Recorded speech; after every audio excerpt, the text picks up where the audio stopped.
This is where they ended up shooting Lucy. When we came to look for her, I found 2 shell casings here, and there was a large puddle of dried blood right here.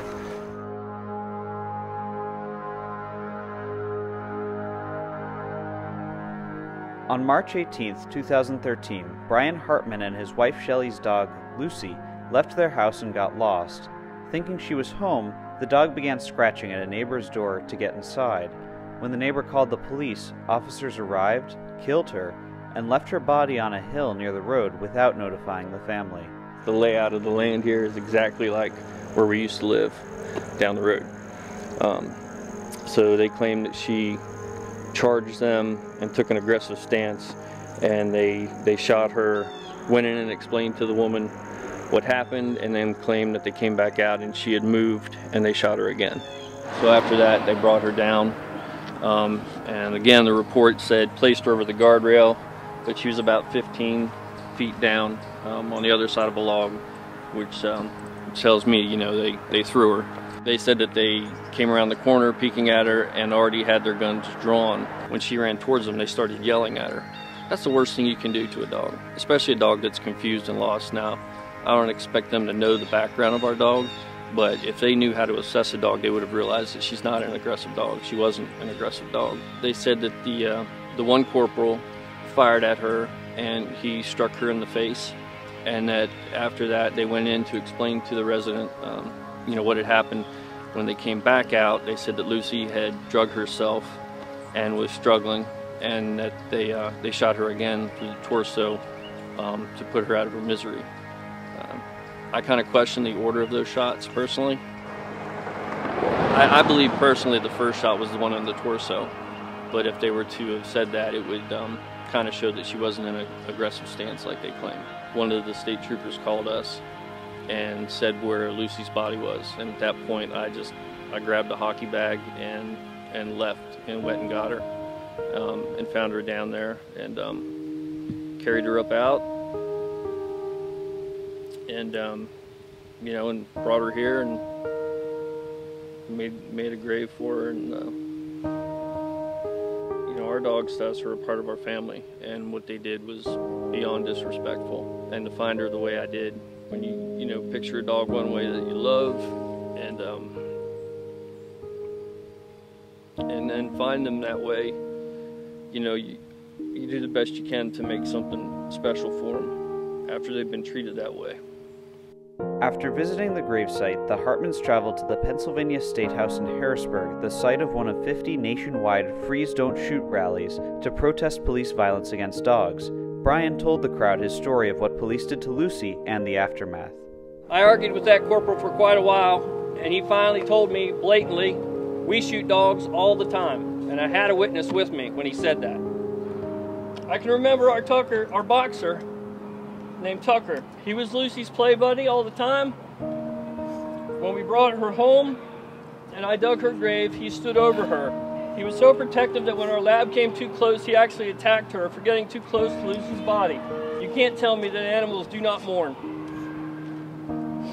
At home, I began waking up, jumping out of bed to the sound of loud gunshots that weren't there. My heart hurts most for my wife, Shelly. She was 8 weeks pregnant when Lucy was shot. She miscarried 3 weeks to the day that Lucy was shot after. While tragic, Lucy's shooting is not unique.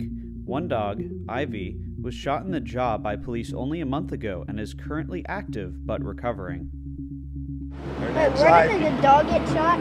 Oh, it got shot through the top lip and then through the bottom of the jaw. You'll see the stitches right there on its lower lip. Yep, right there. And that's where they got the bullet out. It was like a real big caliber 9mm bullet. Ivy was shot by Officer Williams in Freeland, Pennsylvania on Sunday afternoon around 3 o'clock. And then he said it was aggressive towards him, and the dog's never been aggressive to nobody. My neighbors and that all around love the dog.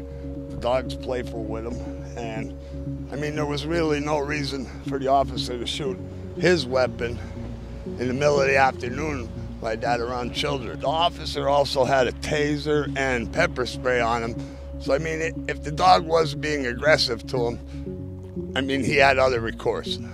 According to what the doctor said it looks like the officer was standing over top of the dog when basically he shot him. He shot him through the upper lip. It went down to the bottom of the jaw.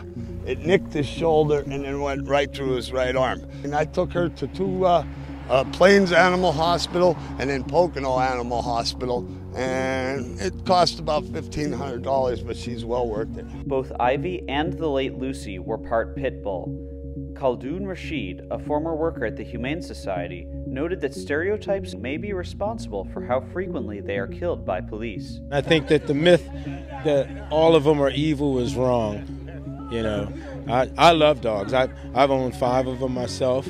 I didn't have a pit bull, but I had Rottweilers and German Shepherds, and I would be against arbitrarily violent acts of just randomly shooting dogs. Most of the officers are not trained in dealing with someone else's pet, you know, and that takes a special skill and training in how to deal with humans versus pets, you know, because a lot of times if they go to answer a simple call and someone has a pet and it's doing all this barking, you know, you don't know if it barks like that all the time or it's just barking that time because you're there and it's been trained to react towards what they consider to be intruders.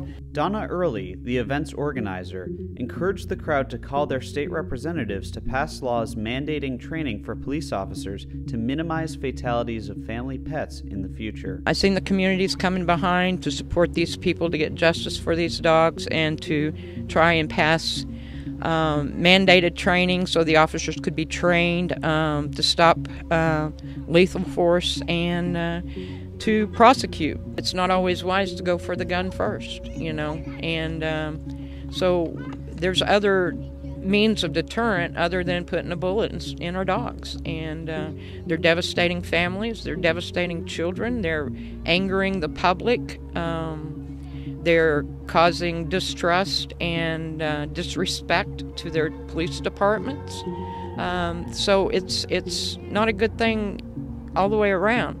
And so we're wanting to bring that awareness and make it better for everybody. Make our pets safe, keep our families safe, and continue to honor our police officers to do the jobs that they're sworn to do.